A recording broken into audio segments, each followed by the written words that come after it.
আসসালামু আলাইকুম। আরও একবার স্বাগত জানাচ্ছি আমার ইউটিউব চ্যানেল আপন বারান্দায় আরও একটি নতুন ভিডিও দেখার জন্য।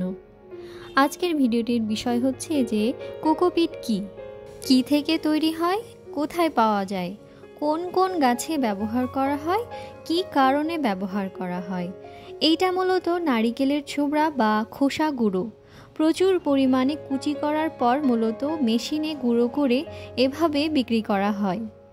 যারা পুরনো বাগানি তারা খুব ভালো করেই জানেন যে কোকোপিট এভাবেও পাওয়া যায়। ইচ্ছে করলে বাসাতেও তৈরি করা যায়, আবার কিনতেও পাওয়া যায়। কোকোপিটে বীজ দিলে চারা হওয়ার সম্ভাবনা 100% বেড়ে যায়। এছাড়া কাটিং লাগানোর ক্ষেত্রেও ব্যবহার করা হয়। তো চলুন কোকোপিটে আসলে কিভাবে বীজ জার্মিনেট করবেন তা জেনে নেই।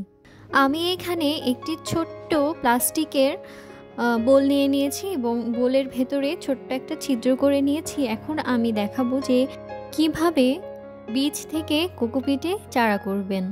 তো আমি প্রথমে বীজগুলোকে ভিজিয়ে রেখেছিলাম এবং এই ছোট্ট বোলের ভেতরে আমি কিছু কোকোপিট নিয়ে নিয়েছি।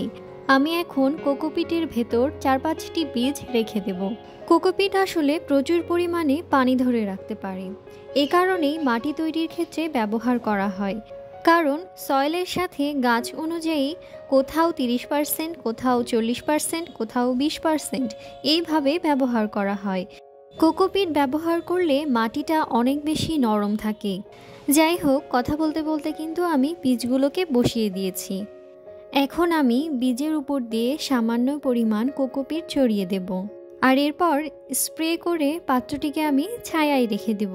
কোকোপিট যখন আপনি মাটির সাথে মেশাবেন তখন মাটিটা খুব বেশি নরম হয়ে যায় এবং শেকড় খুব সুন্দরভাবে চারপাশে ছড়িয়ে যেতে পারে।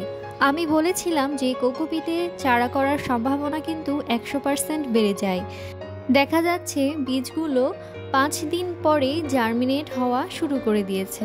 মোটামুটি সবগুলো বীজ কিন্তু জার্মিনেট হওয়া শুরু হয়ে গেছে এবং খুব সুন্দরভাবে শেকড় কিন্তু এই অবস্থাতেই চারিদিক ছড়িয়ে পড়ছে। একটু ভালো করে খেয়াল করলে দেখবেন যে কোকোপিটে আসলে চারা করলে খুব সহজে যেহেতু বীজ জার্মিনেট হয় এবং শেকড়ও কিন্তু এত সহজেই চলে এসেছে। এইটা মাত্র 10 থেকে 15 দিন পরেই। আর এখানে দেখা যাচ্ছে সবগুলো বীজই কিন্তু জার্মিনেট হয়ে গেছে। গাছ যখন খুব বেশি শেকড় ছড়াতে পারে তখন খুব স্বাভাবিকভাবেই গাছের ডালপালা ফুল ফলে ভরে ওঠে। এই ভিডিওটা আমি করেছি মোটামুটি 15-20 দিন পর। এখানে দেখা যাচ্ছে পাতাও খুলতে শুরু করে দিয়েছে এবং খুব সুন্দরভাবে গাছগুলো বেড়ে উঠছে। আমি তো আসলে এইখানে রাখবো না, এই চারাগুলোকে বড় একটা টবে দিয়ে দিব। খুব বেশি বড় টবে দিব না, যখন গাছ আরও বড় হবে তখন আমি আবার টবটা চেঞ্জ করে নেব। এছাড়া কাটিং লাগানোর ক্ষেত্রেও কিন্তু কোকোপিট ব্যবহার করা হয়। গ্রীষ্মকালে এটি খুব হেল্প করে মাটিকে ময়েশ্চার করে রাখতে, নিয়মিত রস যোগান দিতে পারে। এই কোকোপিটের কোনো রকম খাদ্য গুণ নেই, কোনো খাবার সে তৈরি করতে পারে না বা গাছকে সে দিতে পারে না। তারপরও ব্যবহার করা হয় মাটিকে সফট রাখার জন্য এবং গাছকে রস যোগানোর জন্য। আজকের ভিডিওটি এ পর্যন্তই। আর ভিডিওগুলো ভালো লেগে থাকলে অবশ্যই লাইক, কমেন্ট এবং শেয়ার করতে একদমই ভুলবেন না। আর এই টাইপের আরও অনেক ভিডিও পেতে চাইলে আমার চ্যানেলটি সাবস্ক্রাইব করতে পারেন। আজ এই পর্যন্তই। আল্লাহ হাফিজ। আসসালামু আলাইকুম।